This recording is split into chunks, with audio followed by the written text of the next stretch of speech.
Então, que engraçado. Por que será que esses troços são tão mais baratos no Paraguai? Respondo, não tem problema. Porque o imposto é mais barato. Muito mais barato. É ridículo de mais barato. É o imposto de importação que é mais barato.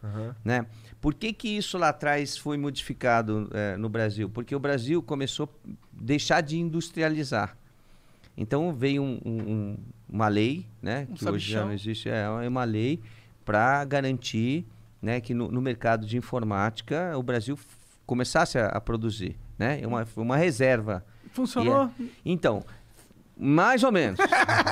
Mais ou menos, porque veja bem, microfone dessa qualidade aqui brasileiro. Por que mais ou menos? Porque vários produtos vieram e começaram a vir por Manaus, né, por Zona Franca, etc. E tal. E outros foram construídos. Então, carcaça, por exemplo, dos computadores, uma série de coisas aí, ou alguns partes do hardware são de fabricação nacional. Sim. O resto vem de fora. Então, na verdade, o que eles queriam lá atrás era promover a indústria nacional para gerar emprego, porque se você importa tudo, você acaba destruindo o emprego aqui no Brasil. Isso é um problema sério, né? É o problema que o Paraguai tem. O Paraguai hoje vive do emprego no serviço, ou seja, compra e vende. Aí o pessoal você entra, atravessa a fronteira, tem milhares de lojas lá vendendo a mesma coisa. Quer dizer, é o que eles acham para fazer. A gente precisa promover a industrialização do país. Mas eu acho que nesse caso, esse imposto muito forte de importação, ele acaba sendo um remédio que ele causa mais dano do que realmente traz uma solução, sabe? Porque então, ele é um imposto muito alto, né? A gente tem que talvez rever isso. É uma questão de iniciativa do governo, não pode ser feito pelo parlamento, porque quando você diminui receita, isso os parlamentares, ou seja, os deputados e senadores não podem fazer, né? Quando você abre mão de receita, isso é constitucionalmente, exatamente, só o executivo que pode abrir. Entendi. Então, aí você tem limites para esse tipo de coisa, né? O que a gente precisa é estabelecer o que a gente quer fazer no Brasil, né? Qual que é o nosso... qual que é a nossa produção? Nós vamos ficar só na produção agrícola, né? É esse o nosso mercado? É o que a gente vai trabalhar, ou a gente também quer ter indústria? Então, se a gente não tivesse segurado, hoje em dia a gente talvez não tivesse nem indústria de carro aqui no Brasil. Então, tem um lado bom, tem um lado que atrasou um pouco o desenvolvimento do país. O grande problema com esse imposto aí especificamente, e a gente já vai poder mudar de assunto, é que, tem tecnologias que elas não existem no Brasil, e aí eu sou obrigado a pagar cara, não é nem tecnologia. Outro dia eu comprei um boneco de um francês usado no eBay, e aí ele chegou no Brasil 2 vezes, porque a primeira vez ele foi parar em Goiás, nem sei porque eu morava em Curitiba. Aí voltou, paguei de novo pro cara mandar, aí o correio entregou certo lá em casa, só com o imposto, aquele boneco não existe no Brasil, era usado e eu ainda paguei uma grana de imposto, fiquei muito puto, cara, todo respeito. Eu acho que o imposto deveria ser um pouco menor. Né? Acho que deveria ser zero. Então, na minha veja opinião. bem, nós estamos fazendo... Eu sei que é radical. Nós estamos mas fazendo, eu acho que no mundo moderno, mas se a gente mano, tiver o imposto zero, a gente também não tem como pagar a prestação de serviços públicos. Tem. A gente tem, sim. Quando o Brasil quiser arranjar dinheiro, ele consegue, assim. Tem muita gente com dinheiro aí. Mas acontece que os serviços públicos vêm do imposto que é pago internamente. Não de importação, né? Não. A questão da importação, vamos considerar o seguinte, a gente precisa fazer... Sabe o que a gente tinha que fazer, na minha opinião? Igual a China. Se a gente pega taxa zero de importação, pega a tecnologia, copia na cara dura, reproduz aqui nas nossas indústrias, pau no cu dos americanos, começa a vender, começa a competir, crescer que nem o caralho. Foda-se, mano. A gente tem que copiar tudo, igual a China fez, na minha opinião. A China encontra no Brasil comida, né? Eles têm tecnologia, de fato. Mas o que eles fizeram? Não foi bem assim. O que eles fizeram foi... Eles fizeram acordos com os grandes fabricantes, né? E depois que passa um tempo, cai em domínio público, tá?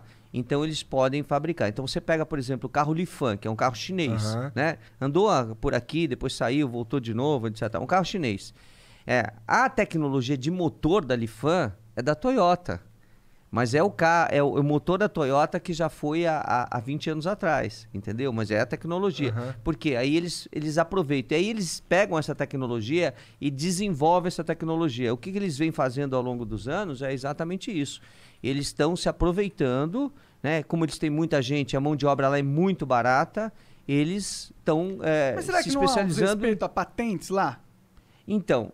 Você sabe que não, né? Sabe não? que algumas coisas sim, outras não. Não, respeito à patente. sim, tá. sim, sim. Se essa foi a respeito. Não, eu falei desrespeito, mas ok. Sim. Sim, foi a mesma coisa que você tá falando. Existe um desrespeito a determinadas patentes, sem dúvida nenhuma. Isso não foi bom? É. Existe uma discussão se propriedade intelectual existe. Pois é. Se ela é respeitada, digamos assim. Ela existe, a lei existe, mas... a lei existe, mas será que é um conceito válido? Será que ele não impede o desenvolvimento humano muito fortemente? Então, a gente precisa... Para isso, a gente precisa de acordos internacionais que tenham segurança jurídica, né? Essa é uma esfera que a gente ficar falando aqui horas e horas, mas o que eu posso dizer é o seguinte, o Brasil respeita as patentes. O Brasil respeita. Sim. E o Brasil só quebrou patente com os remédios genéricos, porque o preço dos remédios é muito grande. Não dá para você aceitar determinadas coisas. Tem medicamentos para o câncer, né? Por exemplo, câncer de esôfago, de laringe, que uma ampola custa R$80 mil. Porra!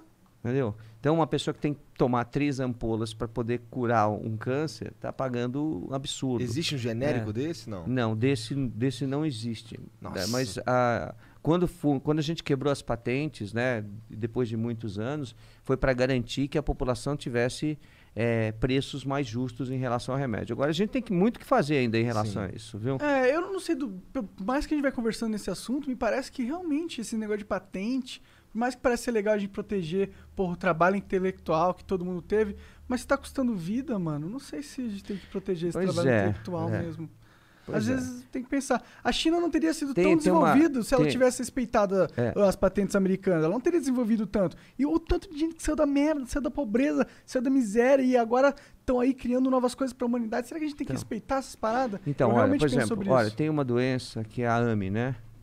Que a criança adquire com meses, né? E aí a vida dela chega a 2 anos e pouco de idade, né?